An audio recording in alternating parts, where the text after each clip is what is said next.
সুপ্রিয় দর্শক মণ্ডলী, প্রতিদিনের মতো চলে আসলাম এই মুহূর্তের আজকের 7 মে 2026 রোজ বৃহস্পতিবারের খুবই গুরুত্বপূর্ণ ঝড় বৃষ্টি, নিম্নচাপ এবং ঘূর্ণিঝড়ের আবহাওয়ার সংবাদ নিয়ে। এবার দুই বাংলার দিকে ধেয়ে আসছে বছরের প্রথম বিধ্বংসী শক্তিশালী ঘূর্ণিঝড় অর্নাব।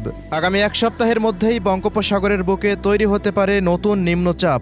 আবারও উত্তাল হতে পারে বঙ্গোপসাগর, দেশের দিকে ধেয়ে আসতে পারে শক্তিশালী নতুন বৃষ্টিবলয়। এদিকে আগামী 13 মে পর্যন্ত দুই বাংলা থেকে বিদায় নিতে পারে চলমান মেঘ বৃষ্টি। পাশাপাশি আগামী 15 মে থেকে 25 মে পর্যন্ত আবারও জেলায় জেলায় শুরু হতে পারে টানা 10 দিন ভারী থেকে অতি ভারী বর্ষণ। এছাড়াও নিম্নচাপের প্রভাবে ভয়াবহ বন্যার আশঙ্কা, এমনই জানাচ্ছেন আবহাওয়াবিদরা। তো প্রিয় দর্শক, আজ এবং আগামী এক সপ্তাহ ভারতের পশ্চিমবঙ্গ, আসাম, মেঘালয়, ত্রিপুরা ও মিজোরাম রাজ্য সহ বাংলাদেশের 8 বিভাগের 64 জেলার কোন কোন জেলাগুলিতে আবহাওয়া কেমন থাকতে পারে, কি জানা যাচ্ছে এই মুহূর্তে ইউরোপিয়ান আমেরিকান রাডারগুলো থেকে জানিয়ে দেব। সম্পূর্ণ বিস্তারিত ভিডিওটি দেখতে থাকুন। কে কোন জেলা থেকে দেখছেন কমেন্ট করে জানিয়ে দিন। প্রতিনিয়ত আবহাওয়ার খবর পেতে আমাদের ইউটিউব চ্যানেলটিকে সাবস্ক্রাইব করে রাখুন। সুপ্রিয় দর্শক মণ্ডলী, আমরা এই মুহূর্তে সরাসরি চলে আসলাম আমেরিকান আবহাওয়া পূর্বাভাস মডেল রাডার জিএফএস এর ঘূর্ণিঝড়ের আবহাওয়ার পূর্বাভাসে। তো আগামী কয়েকদিনের মধ্যে বঙ্গোপসাগরের বুকে সৃষ্টি হতে পারে একটি শক্তিশালী ঘূর্ণিঝড়। তো শুরুতে আমরা সেই ঘূর্ণিঝড়টির ব্যাপারে আপডেট জানাবো, কোথায় আঘাত হানতে পারে, কোন কোন অঞ্চলগুলোতে কী পরিমাণ প্রভাব পড়তে পারে সেই পূর্বাভাসটি দেখে নিব। এরপর জানিয়ে দেব দুই বাংলার জেলাভিত্তিক ঝড় বৃষ্টির পূর্বাভাস। তো প্রিয় দর্শক, এই মুহূর্তে বঙ্গোপসাগর পুরোপুরি স্বাভাবিক অবস্থায় রয়েছে। তেমন কোনো নিম্নচাপ বা লঘুচাপ কোনো কিছু নেই বঙ্গোপসাগরে, পুরোপুরি স্বাভাবিক অবস্থায় দেখতে পাচ্ছি। তবে আগামী 10 মের মধ্যে দক্ষিণ পূর্ব বঙ্গোপসাগরের বুকে সৃষ্টি হতে পারে একটি ঘূর্ণাবর্ত, যেটি পরবর্তী সময় দেখা যাচ্ছে 11 তারিখ নাগাদ সুস্পষ্ট ঘূর্ণাবর্তে পরিণত হতে পারে, অর্থাৎ সেটি লঘুচাপে পরিণত হওয়ার সম্ভাবনা রয়েছে। তো ওই মুহূর্তে আমরা বায়ুচাপটা মোডে বাতাসের সর্বোচ্চ গতিবেগ লক্ষ্য করছি ঘন্টায় প্রায় 60 কিলোমিটার পর্যন্ত বৃদ্ধি পেতে পারে, অর্থাৎ একটি সুস্পষ্ট লঘুচাপ যে তৈরি হবে এমন কিন্তু পূর্বাভাস পাওয়া যাচ্ছে আগামী 11 মে পর্যন্ত।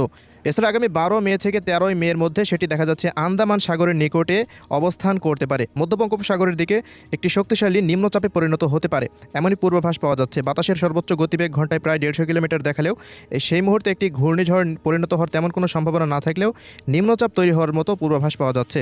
তো এর গতিপথ এখন পর্যন্ত ভারতের ভুবনেশ্বর বা পশ্চিমবঙ্গের দিকে রয়েছে, তবে এর গতিপথ পরিবর্তন হওয়ার সম্ভাবনা রয়েছে প্রায় 80 থেকে 90% পর্যন্ত। তো বঙ্গোপসাগরের বুকে কিন্তু এখনও ঘূর্ণিঝড়টি তৈরি হয়নি। আগামী 13 তারিখের পর হতে মোটামুটি 15 তারিখের মধ্যে সেই ঘূর্ণিঝড়টি তৈরি হতে পারে বলে আমেরিকান রাডার থেকে দেখা যাচ্ছে। বঙ্গোপসাগরে সম্ভাব্য ঘূর্ণিঝড়টি তৈরি হলে এর নাম হবে ঘূর্ণিঝড় অর্নাব। তো আবহাওয়াবিদদের ধারণা মতে মে মাসে যদি বঙ্গোপসাগরের বুকে কোনো ঘূর্ণিঝড় সৃষ্টি হয়, তবে সেই ঝড়টি সরাসরি ভারতের ভুবনেশ্বর অঞ্চল হতে দেখা যাচ্ছে বরিশাল বা চট্টগ্রাম বিভাগের কোনো এক উপকূলীয় অঞ্চলে আঘাত হানে। তো দর্শক, আমরা আবহাওয়া পূর্বাভাস মডেলের দিকে নজর রাখছি, ঘূর্ণিঝড়টির গতিপথের দিকে নতুন কোনো পূর্বাভাস আপডেট পেলে সাথে সাথে আপনাদেরকে জানিয়ে দেওয়া হবে। তো আজকের সর্বশেষ পূর্বাভাস মতে আপডেট মতে দেখতে পাচ্ছি ঘূর্ণিঝড়টি ভারতের ভুবনেশ্বর অঞ্চলের দিকে এগোতে পারে। এর পরবর্তী সময়ে কি হবে সেটি আগামী 16 বা 17 তারিখে দেখা যাবে। তো এর গতিপথ পরিবর্তন হবে কিনা সে বিষয়টি একটু লক্ষ্য রাখতে হবে। এজন্য এখনই চূড়ান্তভাবে বলা যাচ্ছে না যে এটি বাংলাদেশের দিকে আঘাত আনতে পারে বা ভারতের পশ্চিমবঙ্গের দিকে আঘাত আনতে পারে, এমন কোনো নির্দিষ্ট তথ্য এখন দেওয়া সম্ভব হচ্ছে না। তো প্রিয় দর্শক, সবশেষ আপনাদের এতটুকুই বলতে পারছি যে আগামী 13 তারিখের পর হতে 20 তারিখের মধ্যে বঙ্গোপসাগরের বুকে একটি বিধ্বংসী ঘূর্ণিঝড় সৃষ্টি হতে পারে, যা এই মুহূর্তে আমেরিকান রাডার, ইউরোপিয়ান রাডারগুলো থেকেও এমন পূর্বাভাস দেখাতে শুরু করে দিয়েছে। তো এই ছিল ঘূর্ণিঝড়ের আপডেট। প্রিয় দর্শক, আমরা এই মুহূর্তে সরাসরি চলে আসলাম ইউরোপিয়ান আবহাওয়ার পূর্বাভাস মডেল রাডারের বৃষ্টিবাহী মোডে। এবার জানিয়ে দেব 7 মে রোজ বৃহস্পতিবারের জেলাভিত্তিক আবহাওয়ার পূর্বাভাস। তো শুরুতেই নজর রাখবো সিলেট বিভাগের আবহাওয়া পরিস্থিতির দিকে। আমরা দেখতে পাচ্ছি সিলেট বিভাগে বৃহস্পতিবারের দিন বিশ্বম্ভরপুর, শতকবাজার, ফেনারবাগ, জয়ন্তপুর, জাকিগঞ্জ, চরখাই, বড়লেখা, এদিকে কুলাউড়া, কামালগঞ্জ, মৌলভীবাজার, হবিগঞ্জ, সুনামগঞ্জ, সিলেট, শতক প্রত্যেকটা অঞ্চলের ওপর দিয়েই মাঝারি থেকে ভারী থেকে অতি ভারী মাত্রার বৃষ্টিপাত হওয়ার সম্ভাবনা রয়েছে। সিলেট বিভাগের পাশাপাশি এদিকে ত্রিপুরা রাজ্যেরও ধলাই, খোয়াই, গোমতী, ঊনকোটি, সিপাহীজলা, উত্তর দক্ষিণ পশ্চিম ত্রিপুরা, আমবাসা, আগারতলা, রামপুর, উদয়পুর এই সমস্ত অঞ্চলগুলোতেও বৃষ্টিপাতের আভাস পাওয়া যাচ্ছে। এদিকে 7 মে রোজ বৃহস্পতিবারের দিন ময়মনসিংহ বিভাগের ময়মনসিংহ, শেরপুর, জামালপুর, নেত্রকোনার সবকটি অঞ্চলের ওপর দিয়েই বৃষ্টিপাতের আভাস রয়েছে। এছাড়াও এদিকে ঢাকা বিভাগের আবহাওয়ার রিপোর্টে দেখতে পাচ্ছি কটিয়াদি, কিশোরগঞ্জ, নরসিংদী, মুন্সিগঞ্জ, ঢাকা, গাজীপুর, এদিকে ধামরাই, টাঙ্গাইল এই অঞ্চলগুলোরও বিভিন্ন স্থানের ওপর দিয়ে হালকা মানের বৃষ্টিপাত হতে পারে। এছাড়াও এদিকে মুন্সিগঞ্জ, নারায়ণগঞ্জ, শরীয়তপুর, মাদারীপুর, ফরিদপুর, রাজবাড়ী, মানিকগঞ্জ এই সমস্ত অঞ্চলগুলোরও দু এক স্থানে বিক্ষিপ্ত বজ্রসহ বৃষ্টিপাতের সম্ভাবনা রয়েছে। দর্শক, এদিকে রংপুর বিভাগের আবহাওয়ার রিপোর্টে দেখতে পাচ্ছি সকাল থেকে রাতের মধ্যে বা বিকেলের মধ্যে রংপুর, দিনাজপুর, ঠাকুরগাঁও, পঞ্চগড়, নীলফামারী, লালমনিরহাট, কুড়িগ্রাম ও গাইবান্ধা জেলার বিভিন্ন স্থানের ওপর দিয়ে বৃষ্টি বা বজ্রসহ বৃষ্টিপাত হওয়ার সম্ভাবনা রয়েছে। এদিকে রাজশাহী বিভাগের আবহাওয়ার রিপোর্টেও দেখা যাচ্ছে রাজশাহী, চাঁপাইনবাবগঞ্জ, নওগাঁ, জয়পুরহাট, বগুড়া, সিংড়া, নাটোর, পাবনা, সিরাজগঞ্জ এই সমস্ত অঞ্চলগুলোরও বিভিন্ন স্থানের ওপর দিয়ে হালকা ধরনের বৃষ্টিপাত হওয়ার সম্ভাবনা রয়েছে বৃহস্পতিবার। তো আমরা এই মুহূর্তে যে বৃষ্টিপাতের সম্ভাবনা দেখাচ্ছি সেটি হচ্ছে যে বৃহস্পতিবার সকাল 6টা থেকে পরবর্তী দিন সকাল 6টার আপডেট।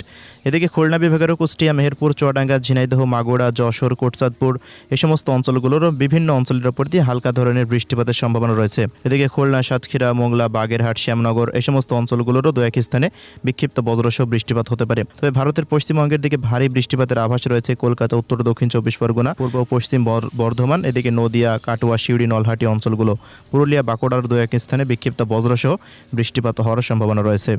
তো ভারতের পশ্চিমবঙ্গের দিকে বিকেলের মধ্যে একটি শক্তিশালী বজ্র বৃষ্টির মেঘমালা তৈরি হতে পারে। যদি মেঘমালাটি তৈরি হয় তবে এই অঞ্চলগুলোতে ভারী বর্ষণ হতে পারে। এদিকে বরিশালের আবহাওয়ার রিপোর্টেও দেখতে পাচ্ছি বরিশাল, পিরোজপুর, ঝালকাঠি, বরগুনা, পটুয়াখালী, ভোলাতে আকাশটা অস্থায়ীভাবে আংশিক মেঘলা নিয়ে থাকতে পারে। তবে কাউখালী, জিয়ানগর, পিরোজপুর, মঠবাড়িয়া, ঝালকাঠি, বরগুনা এই সমস্ত অঞ্চলগুলোর দু এক স্থানে বিক্ষিপ্ত বজ্রসহ বৃষ্টিপাত হতে পারে। এদিকে চট্টগ্রাম বিভাগের আবহাওয়া পরিস্থিতিতে দেখতে পাচ্ছি ফেনী, নোয়াখালী, লক্ষ্মীপুর, চাঁদপুর, ব্রাহ্মণবাড়িয়া, কুমিল্লা এই সমস্ত অঞ্চলগুলোর উপর দিয়ে বৃষ্টিপাতের সম্ভাবনা রয়েছে। এই বৃষ্টিপাত দিনের যে কোনো মুহূর্তে হতে পারে। এদিকে খাগড়াছড়ি, এরপর রাঙ্গামাটি, কক্সবাজার, বান্দরবান এই সমস্ত অঞ্চলগুলোতে তেমন কোনো বড়সড় বৃষ্টিপাতের আভাস পাওয়া যাচ্ছে না। 8 তারিখের পর হতে মোটামুটি 13 তারিখ পর্যন্ত সারা দেশে বিক্ষিপ্তভাবে ছড়িয়ে ছিটিয়ে বৃষ্টিপাত হতে পারে। আগের মতো সেই ভারী বর্ষণের আভাস নেই। দেশের মধ্যে সক্রিয় ছিল শক্তিশালী বৃষ্টিবলয় 26 এপ্রিল হতে 7 মে পর্যন্ত, সেটি 7 মে বিদায় নিতে যাচ্ছে। তবে আগামী 15 তারিখের পর দেশে আরও একটি নতুন বৃষ্টিবলয় আসার সম্ভাবনা দেখা যাচ্ছে। তো নতুন বৃষ্টিবলয় দেশে প্রবেশ করলে রংপুর, ময়মনসিংহ ও সিলেট বিভাগে সবচেয়ে ভারী বর্ষণ হতে পারে। নিচু অঞ্চলগুলোতে ভয়াবহ বন্যা পরিস্থিতিও সৃষ্টি হতে পারে। তো এই ছিল আজকের আবহাওয়ার রিপোর্ট। ধন্যবাদ।